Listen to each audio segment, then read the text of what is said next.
is Kathy, and today I'll be continuing the music arranging portion of the music theory course. But before I do, I wanted to tell you that I have a great many videos now on many different topics, and so I've decided to make several different video playlists so that it's easier to find the videos of greatest interest. So please check out my playlist page.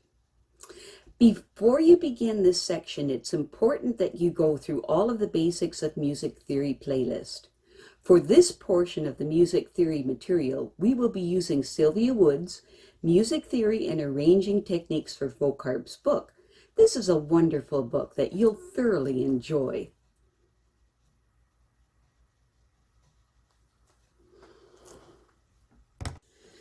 Today we start on Chapter 4, page 19 of your book, entitled Inversions. All the chords we've learned so far have been in the root position, meaning that the root of the chord has been the lowest note that's played. For example, the root note of a C chord is a C, like so. And when we play the C chord, we put the C as the lowest note with the third finger. And then the third of the chord and the fifth of the chord are the top, the second, and the thumb, like so, as we've already learned. However, you don't always have to play a C chord in that order. You can mix up the three notes as long as you only play the three notes that are in a C chord, meaning C, E, and G.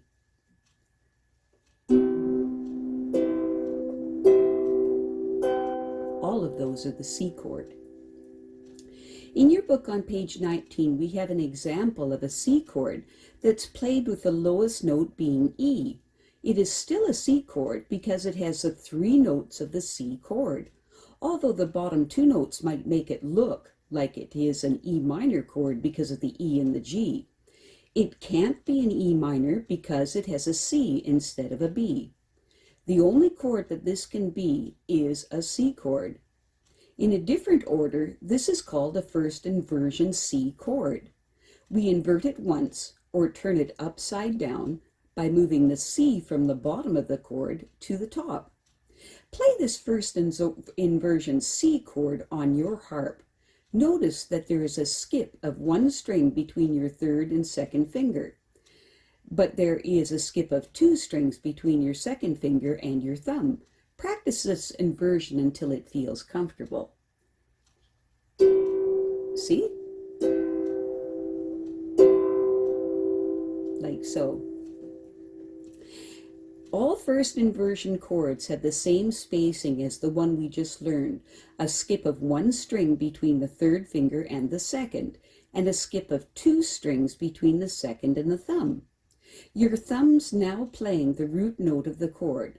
Let's try some more first inversion chords. To make the chords easy to read and compare, they will be written in the treble clef throughout the book, even though you will generally be playing them with the left hand in the lower part of the harp.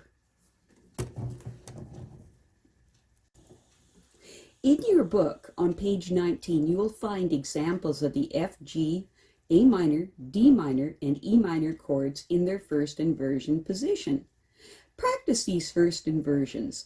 Get your hands used to the spacing of one skip and then two skips. Think about the notes and the chords you're playing. It's very important to know which notes are in these chords. So, C first inversion, G first inversion, F first inversion, D minor first inversion, E minor first inversion, and so forth. Second inversion chords. To get our first inversion C chord, we inverted the chord once by moving the C note from the bottom of the chord to the top, which placed the E on the bottom, like so, see? Okay. What do you suppose a second inversion C chord is? A second inversion inverts it one more time, so that now the G is on the bottom, making the chord G, C, and E. See how that is? Great. An example of this is in your book on page 19. This is still a C chord since it has the 3 notes of the C chord in it, but it is just in a different order. Even though it has a G on the bottom, it couldn't be a G chord because a G chord needs a B and a D, and it shouldn't have a C or an E. The only possible chord it could be is a C chord in the second inversion. Play the second inversion C chord again. Notice the spacing of this chord. This time it has a skip of 2 strings between the 3rd finger and the 2nd, see? And a 1-string skip between the 2nd and the thumb. See? All second inversion chords have this spacing. On the top of page 20, we have some examples of the second inversion chords. Practice all these second inversion chords until you feel comfortable with them. There is a shorthand way of writing down inversions so that you remember which inversion of the chord you want to play. This is the way music is written for studio musicians who play on record albums and movies and TV soundtracks. The shorthand notation is like this: the chord followed by a slash, then the name of the lowest note. For example, if you wanted a second inversion C chord, they would write C/G, which means a C chord with a G on the bottom, or the notes G, C, and E. F/A means an F chord with an A on the bottom, which means that it's a first inversion F chord. E minor/B means an E minor chord with a B on the bottom, and of course that's a second inversion E minor chord. On page 20 of your book are some examples of the shorthand and the notes that they signify. It doesn't matter which octave you play them in. They have just been written in the most convenient place to keep the notes on the staff. Next, we have 2 quizzes for you on page 20 of your book. In the first one, write the shorthand names above the chords. In the second, write the notes of the chords on the staff. Check your answers in the appendix. Now that you know your chords and their inversions, you can practice them like this. C with E is the bottom, C with G is the bottom, D minor with F is the bottom, D minor with A is the bottom, E minor with G at the bottom, E minor with B at the bottom, F with A at the bottom, F with C is the bottom, G with B at the bottom, G with D at the bottom, A minor with C at the bottom, A minor with E at the bottom, and so forth. Take one chord, a C chord for example, and play it in the root position. Then move up to the first inversion, then the second inversion, then up to the root again, as shown at the bottom of page 20 in your book.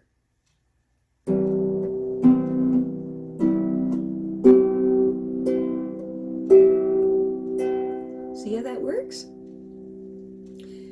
Practice the chords like this. Be careful to only play the correct 3 notes of each chord. Don't accidentally change a note. For example, if you're playing a C chord, only use the C, E, G notes. Be sure you're playing inversions, not other chords. Why are inversions necessary, you might ask?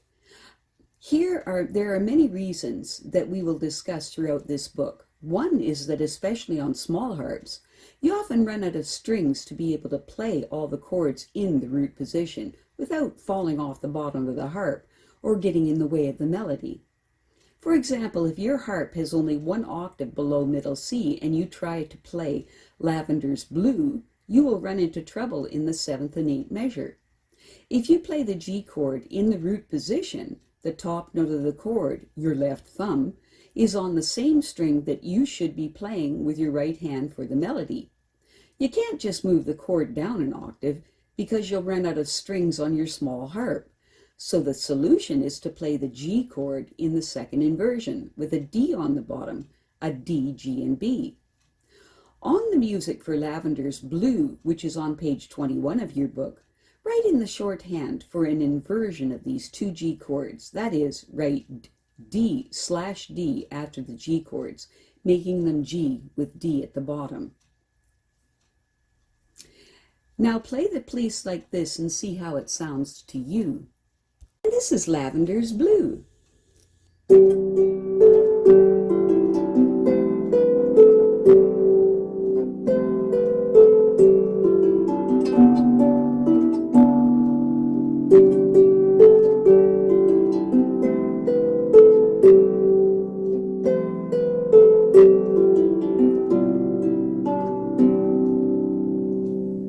Excellent. Now you try it.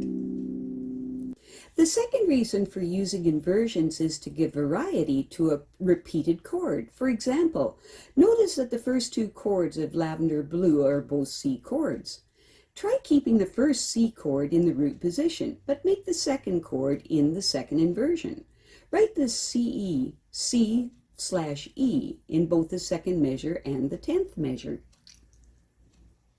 This is Lavender's Blue.